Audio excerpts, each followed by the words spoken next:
Good morning आप सभी को। सजग क्लासेस हिंदी में पुनः एक बार आप सभी का स्वागत है। हम लोग आदिकाल देख रहे थे और आदिकाल में लगभग चीज़ें हम लोग देख चुके हैं, जैसे कि सिद्ध साहित्य, नाभ साहित्य, अपभ्रंश साहित्य देख लिए थे। उसके बाद रास साहित्य भी देख लिए, जैन साहित्य जिसको बोलते हैं, रास या जैन या फिर रासो साहित्य हम लोग देख चुके हैं। आज हम लोग अमीर खुसरो के बारे में देख लेते हैं आदिकाल में। तो अमीर खुसरो आदिकाल में आए कैसे, देखिए आदिकाल में आप लोग को बताया होगा कि लौकिक साहित्य हुआ था, लौकिक साहित्य हुई थी आदिकाल में, लौकिक साहित्य की रचना होने लगी थी। तो लौकिक साहित्य में भी दो प्रकार था, एक था पद्य साहित्य, एक था पद्य साहित्य और एक था गद्य साहित्य, एक पद्य और एक गद्य। तो पद्य साहित्य के अंतर्गत ही अमीर खुसरो, विद्यापति ये सभी इसी में आते हैं, ठीक है। तो पद्य साहित्य के अंतर्गत ही अमीर खुसरो आएंगे, यहीं पे आप लोग को अमीर खुसरो देखना है। अमीर खुसरो हैं, विद्यापति हैं या अन्य सभी रचनाएं इसी में आएंगे। तो आज इस क्लास में सबसे पहले हम लोग पद्य साहित्य के अंतर्गत अमीर खुसरो को देखते हैं।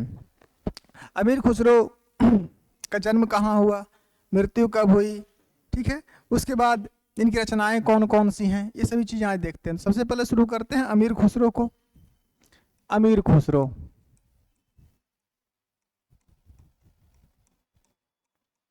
अमीर खुसरो, अमीर खुसरो का अगर समय देखें, समय, तो समय क्या माना जाता है, समय माना जाता है जन्म, जन्म जो है समय में अगर इनका जन्म देखें, क्योंकि समय में तीन लोगों का मत है, एक मत डॉक्टर नागेंद्र का है, एक राम कुमार वर्मा का है और एक आचार्य शुक्ल का है। तो तीनों विद्वान ने अपने अपने दृष्टिकोण से अलग अलग माना है, लेकिन जो सर्वमान्य मत है वो डॉक्टर नागेंद्र का ही मत है। तो समय में अगर जन्म देखें तो इनका जन्म हुआ था 1255 ईस्वी में, 1255 ईस्वी में इनका जन्म हुआ। और अगर निधन देखें कि इनका निधन कब हुआ, तो इनका निधन हुआ था 1324 ईस्वी में, 1324 ईस्वी में इनका निधन होता है, ये माना जाता है। राम कुमार वर्मा इनका जन्म मानते हैं विक्रम संवत 1370 और आचार्य शुक्ल इनका निधन मानते हैं 1381। अगर लेकिन ये मत जो है वो क्या है, ये सर्वमान्य मत है। ये मत तो किसका है, ये डॉक्टर नागेंद्र का है, ये मत जो है डॉक्टर नागेंद्र का है और सर्वमान्य है, ये भी याद रखेंगे। ये मत डॉक्टर नागेंद्र का है और सर्वमान्य है। अन्य विद्वान जैसे राम कुमार वर्मा जी की बात की, तो राम कुमार वर्मा इनका जन्म मानते हैं 1370 विक्रम संवत और निधन मानते हैं 1384 विक्रम संवत में, ठीक है। लेकिन ये सर्वमान। अब जन्म स्थान का बात करते हैं कि इनका जन्म स्थान क्या रहा। जन्म स्थान, अगर इनके जन्म स्थान को देखें तो ग्राम पटियाली, ग्राम कहाँ था, पटियाली, ग्राम पटियाली थी। जिला एटा, जिला एटा और राज्य कौन सा होगा, एटा, उत्तर प्रदेश, राज्य उत्तर प्रदेश इनका हुआ था। मूल नाम क्या था इनका, अगर अमीर खुसरो के मूल नाम की बात करें कि इनका मूल नाम क्या था, तो इनका मूल नाम था अब्दुल हसन, अबुल हसन, अबुल हसन यमीनुद्दीन,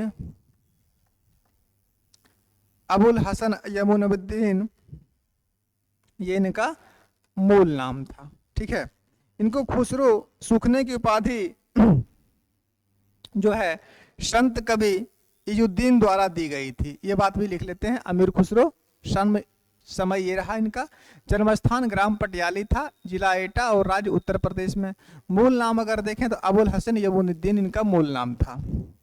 इनको अमीर खुसरो की उपाधि किसने दी थी, तो एक बात ये भी देख लीजिए, यहाँ अमीर खुसरो की उपाधि, अमीर खुसरो, अमीर खुसरो की उपाधि, उपाधि संत, सूफी संत, सूफी संत किस, कौन, यजुद्दीन ने दिया था।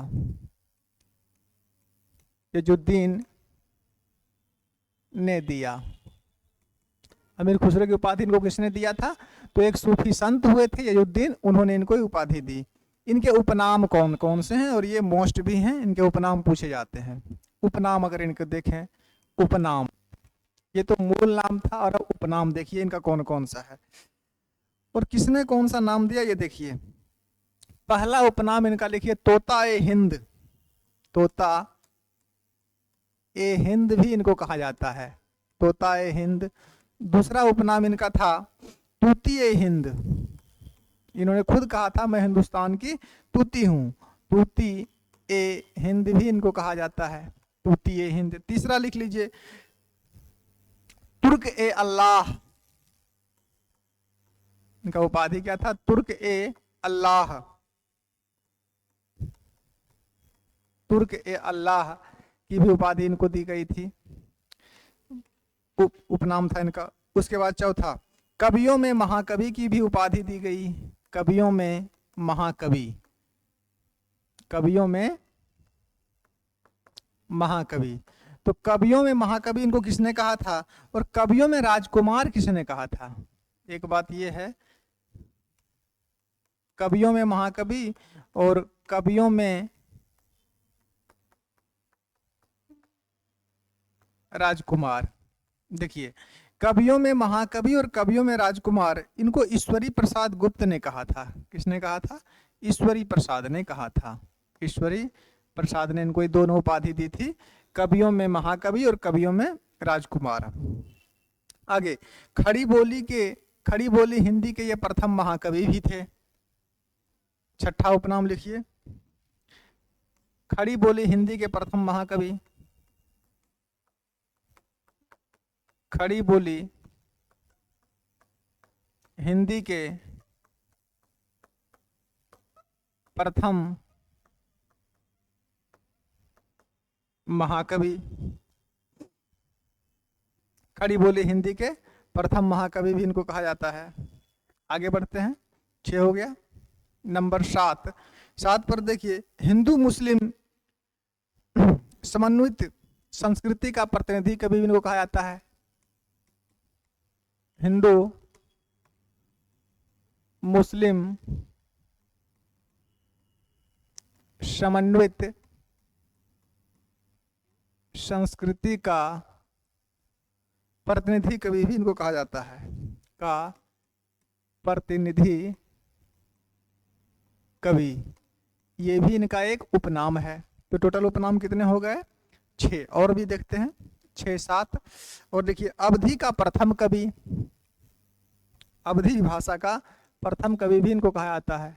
अवधि का प्रथम कवि। तो अवधि का प्रथम कवि इनको किसने कहा था? तो अवधि का प्रथम कवि इनको डॉक्टर रामकुमार वर्मा ने कहा था। डॉक्टर रामकुमार वर्मा ने इनको यह उपाधि दी थी। नंबर 9 पे आइए। नंबर 9 पर लिख लीजिए, आदिकाल में मनोरंजन पूर्ण साहित्य। आदिकाल में मनोरंजन पूर्ण साहित्य लिखने वाले एकमात्र कवि, एकमात्र कवि, ठीक है, भी इनको कहा जाता है। तो ये टोटल 9 उपनाम इनके बारे में है। अमीर खुसरो के टोटल उपनाम कितने हो गए? 9 हो गए। अब इनकी रचनाओं की बात करते हैं। तो आदिकाल में मनोरंजन पूर्ण साहित्य लिखने वाले ये एकमात्र कवि थे। ये भी इनको उपाधि दी जाती है क्योंकि आदिकाल के जो भी कवि थे, ठीक है, चाहे वो सिद्ध में हुए, नाथ में हुए, सब अपने विषय वस्तु से संबंधित रखते थे और उस समय कि क्या राजनीति है या सामाजिक आर्थिक धार्मिक स्थिति क्या है, इस पर वो बल नहीं देते थे। ये एक कवि थे और फिर एक विद्यापति हुए जिन्होंने मनोरंजन पूर्ण साहित्य लिखने का भी एक कार्य किया था। हालांकि मनोरंजन विद्यापति की रचनाओं में नहीं मिलता है, मनोरंजन आदिकाल में सिर्फ और सिर्फ अमीर खुसरो की रचनाओं में ही मिलता है। तो इतना हो गया। अब आगे चलते हैं, उपनाम तक देख लिए। अब इनकी रचनाओं की बात करते हैं कि इनकी रचनाएं कौन कौन सी हैं, इनके बारे में हम लोग देख लेते हैं। उसके बाद कुछ विशेष तथ्य देख लेंगे। रचनाएं देखिए, अमीर खुसरो की रचनाएं। अमीर खुसरो की रचनाएं। अगर अमीर खुसरो की रचनाओं की बात करें तो इनकी रचनाएं कौन कौन सी हैं। पहली एक लिखिए खालिक बारी। इन सभी रचनाओं के बारे में देखेंगे कि इस सभी रचनाओं में क्या है। खालिक बारी। नंबर 2 पहेलियां।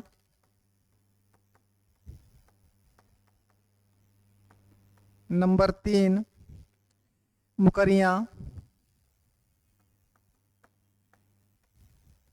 नंबर 4 गजल।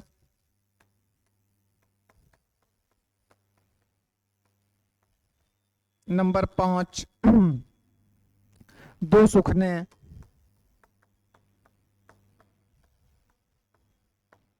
नंबर 6 नूर सिपहर।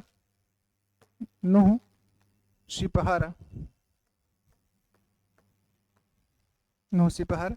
नंबर 7 नजरान ए कन्हैया, न नजरान ए हिंद, हालात ए कन्हैया इनकी रचना थी। नंबर 7 नजरान ए हिंद। नजरान ए हिंद। नंबर 8 हालात ए कन्हैया। हालात ए कन्हैया। हालात ए कन्हैया 8 हो गया। कुछ रचनाएं और देखते हैं, एक दो रचनाएं और हैं। खालिक बारी, पहेलियां, मुकरियां, गजल, दो सुखने, नूह सिपहर, नजरान ए हिंद, हालात ए कन्हैया। तो 8। दो रचनाएं और लिखिए। एक लिखिए आशिक, नंबर 9 में आशिक, और नंबर 10 में आवाज ए खुसरवी। आवाज ए खुश रवि। आवाज ए खुश रवि। ये इनकी 10 रचनाएं थी। आदिकाल में अमीर खुसरो की ये मात्र 10 रचनाएं थी जो हम लोगों ने देख लिया। अब इनके बारे में देखते हैं कि इनकी किस रचना में क्या है। तो अमीर खुसरो की हिंदी रचना का जो प्रथम प्रकाशन हुआ था या प्रथम संकलन हुआ था वो जवाहरे खुसरवी के नाम से की गई थी। कुछ विशेष बातें हैं, देख लेते हैं इनके बारे में।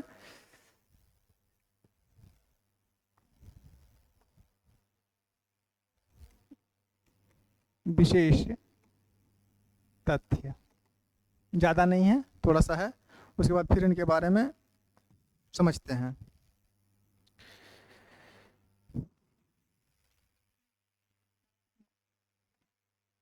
नंबर 1 में लिखिए अमीर खुसरो की हिंदी रचनाओं का प्रथम संकलन। अमीर खुसरो की हिंदी रचनाओं का अमीर खुसरो की हिंदी रचनाओं का प्रथम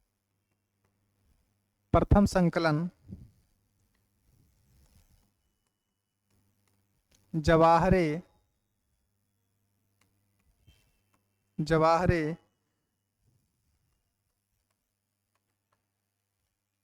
खुसरवी के नाम से कब 1918 ईस्वी में 1918 ईस्वी में अमीर खुसरो की हिंदी रचनाओं का प्रथम संकलन जवाहरे खुसरवी के नाम से 1918 ईस्वी में मौलाना किसने किया था? तो मौलाना रशीद अहमद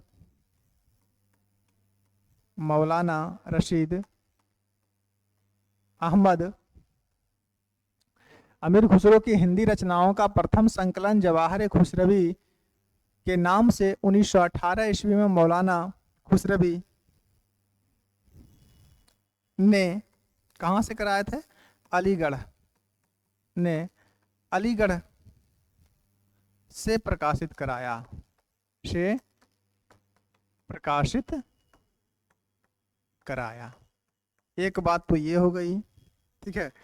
और दूसरी बात ये कि अमीर खुसरो की हिंदी रचनाओं का द्वितीय संकलन 1922 ईस्वी में किसने कराया था? 1912 ईस्वी में ब्रजरत्न दास ने करवाया था, ठीक है। अमीर खुसरो की हिंदी रचनाओं का द्वितीय संकलन किसने करवाया था?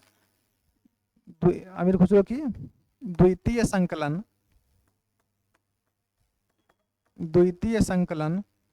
1922 ईस्वी में ब्रजरत्न दास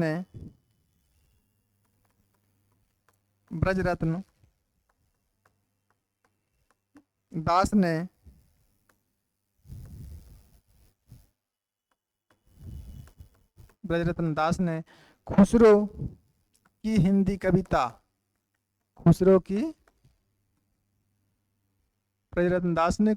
हिंदी कविता खुसरो की हिंदी कविता नाम से नागरी प्रचारणी सभा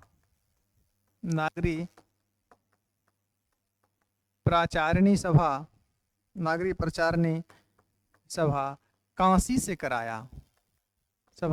से कराया, एक बात ये भी हो गई कि अमीर खुसरो की हिंदी रचनाओं का प्रथम संकलन जवाहर खुसरवी के नाम से 1918 में मौलाना रशीद अहमद ने अलीगढ़ से प्रकाशित कराया, और द्वितीय संस्करण की हिंदी रचनाओं का 1922 ईस्वी में ब्रजरत्न दास ने खुसरो की हिंदी कविता नाम से नागरी प्रचारणी सभा काशी से कराया था, ठीक है। और कुछ विशेष बातें इनके बारे में देखते। तीसरी मुख्य बात लिखी है कि अमीर खुसरो सबसे पहले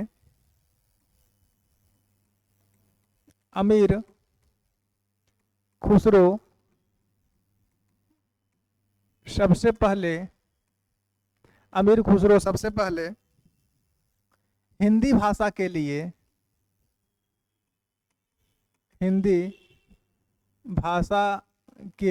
हिंदवी अमीर खुसरो सबसे पहले हिंदी भाषा के लिए हिंदवी शब्द का प्रयोग किया, हिंदवी शब्द का प्रयोग किया। अमीर खुसरो सबसे पहले हिंदी भाषा के लिए हिंदवी शब्द का प्रयोग किया। इनकी एक रचना थी खालिक बारी, थोड़ी उसके बारे में देख लीजिए। खालिक बारी कैसी रचना है? खालिक बारी एक शब्दकोश है। किन भाषाओं का? हिंदी, उर्दू और संस्कृत का। खालिक बारी एक शब्दकोश है, ठीक है। और क्यों कराया गया था? तो खालिक बारी की रचना इन्होंने गयासुद्दीन तुगलक को भाषा का ज्ञान कराने के लिए किया था। ये बात भी आप लोग याद रखें कि खालिक बारी तो एक शब्दकोशीय रचना है, एक शब्दकोश है, और उसमें हिंदी, उर्दू और संस्कृत के शब्द हैं। दूसरी बात कि इस तरह की पुस्तक खालिक बारी जो इन्होंने शब्दकोशी रचना लिखी, तो क्यों लिखी? तो गयासुद्दीन तुगलक, ठीक है, तुगलक के पुत्र को भाषा का ज्ञान कराने के लिए किया था। स्पष्ट है कि गयासुद्दीन तुगलक के पुत्र को भाषा का ज्ञान कराने के लिए इन्होंने शब्दकोशी रचना लिखी थी। आगे दूसरी इनकी एक रचना थी आशिक। तो आशिक इनकी जो रचना है उसमें क्या है? आशिक नामक रचना में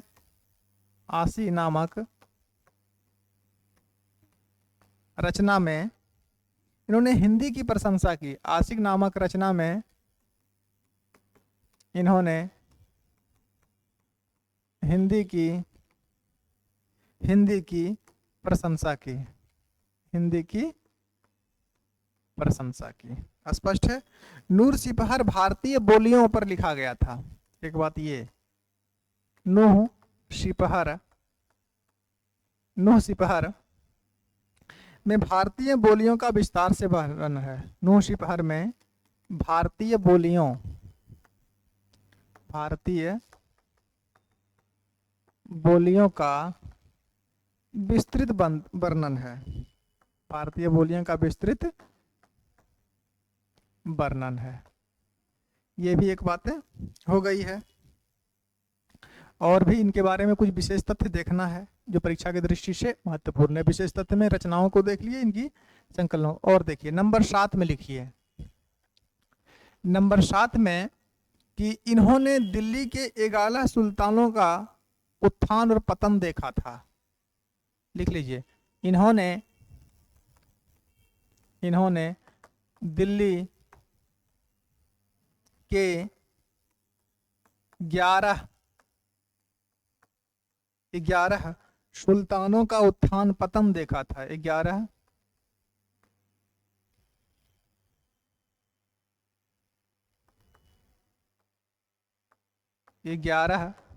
सुल्तानों का उत्थान और पतन, मतलब सिंहासन पर आए भी और गए भी। ठीक है, इन्होंने दिल्ली के 11 सुल्तानों का उत्थान पतन देखा था। एक बात ये भी महत्वपूर्ण है इनके बारे में। और यहाँ पे जो भी बातें हो रही है वो सभी बातें अपने आप में एक प्रश्न है। यहाँ पे ऐसी एक भी बात नहीं है जो अपने आप में प्रश्न नहीं हो, सभी बातें अपने आप में एक प्रश्न है। चलिए आगे देखते हैं। इनके गुरु का नाम क्या था? कितना नंबर हुआ था?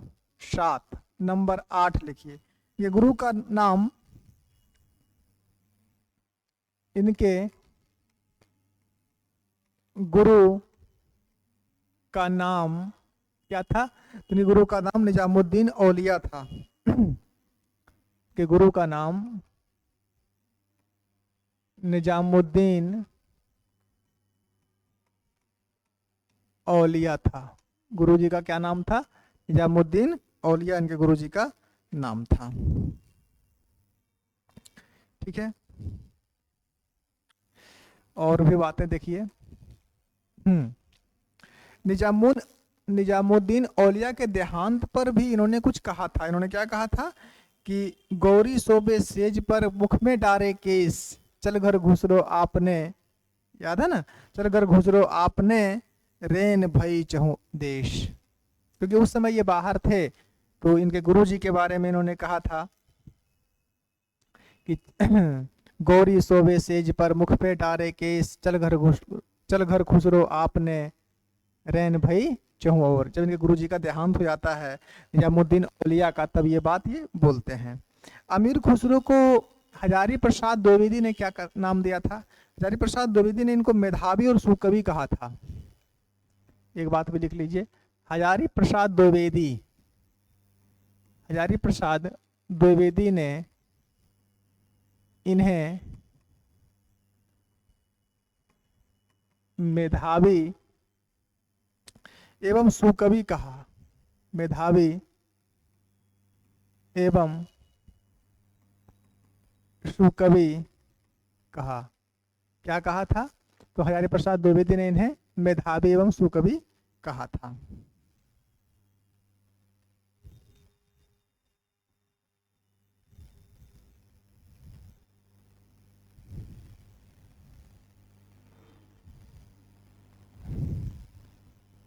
स्पष्ट है?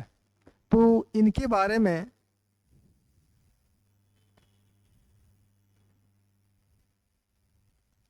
और थोड़ा सा एक बार देख लीजिए। इनके बारे में इतनी जानकारी पर्याप्त है आप लोगों को। अमीर खुसरो, लौकिक साहित्य में आज पद्य में सबसे पहले अमीर खुसरो को देख रहे हैं। और जन्म हसन हो गया। इनके उपनाम को देख लीजिए।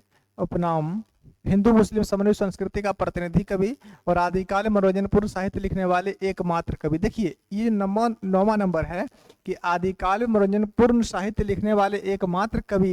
ये कथन भी आचार्य किसका है? ये कथन भी है तो हजारी प्रसाद द्विवेदी का है। ये कथन हजारी प्रसाद द्विवेदी जी का है, द्विवेदी का है। क्या बोले?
तो अमीर खुसरो के बारे में इतनी जानकारी पर्याप्त है। अमीर खुसरो के बारे में अन्य जो कथन है वो हम जब इनके बारे में जो नेट के सिलेबस में मुकरियाँ आदि हैं उन सब में देखेंगे तो वहाँ पे इनके बारे में, इनके कथन और इनके बारे में विद्वानों के मत भी देखेंगे। यहाँ पे परीक्षा की दृष्टि से इतना पर्याप्त है आप लोगों के लिए। अमीर खुसरो के बाद